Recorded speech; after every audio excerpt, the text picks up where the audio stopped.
পরিস্থিতি কারণে আইতে হইব, নিজের কাম না করলে কেটা করবো, মানুষ পাওয়া যায় না। এগুলো কি বাড়িতে নিতি না নাকি এনেই থাকবো? আবার এনতেও হেনে টান উড়াবি। বুঝলাম।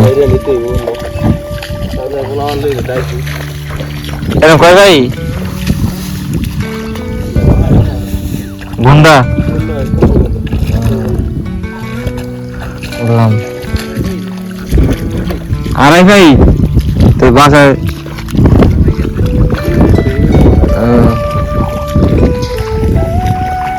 কি দানা না মোটা মোটা দেওয়া হইতেছে, বার হয়ে গেছে বৃষ্টিতে ভিজছে আরো।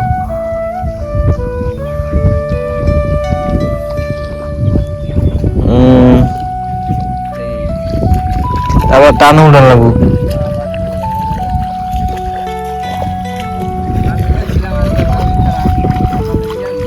বৃষ্টি দেখে আয় নাই নাকি? বৃষ্টি দেখে আয় নাই?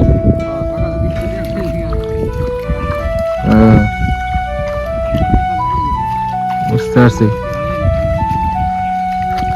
দর্শক, এই মুহূর্তে আমি আছি ভুটান বিলের পার, যেখানে দেখতেছেন কৃষকরা অনেক কষ্ট করে ধান নিয়ে আসতেছে, কারণ বৃষ্টির কারণে আপনার অনেক ক্ষতি হয়ে গেছে বাংলাদেশের মানুষের, এটা কখনো বলে বোঝানোর মতো না। দেখতেছেন যে একদম পুরো ভিজে গেছে, অনেক ভিজে যাওয়ার কারণে প্রত্যেকটা ধানের ছড়া, প্রত্যেকটা খের অনেক ভারী হয়ে গেছে, যেই কারণে তারা বাসায় নিয়ে যেতে পারতেছে না।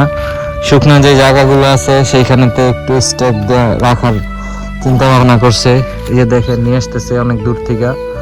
এই যে দেখেন পানি কি অবস্থা, পানি উঠে একদম অবস্থা খারাপ হয়ে গেছে।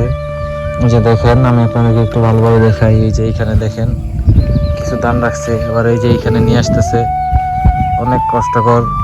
এই সিজনে আসলে যারা কাজ করে তারাও কিন্তু এই সিজনে আসতে চায় না বৃষ্টির জন্য। কি পরিমাণ কষ্ট যে হচ্ছে আসলে বলে বোঝানোর মতো না। এই সিজনে আসলে কামলাও পাওয়া যায় না, এই জন্য নিজেরাই এগুলা করতেছে, কিছু বলার নাই। দেখেন কি কষ্ট করে নিয়ে আসতেছে।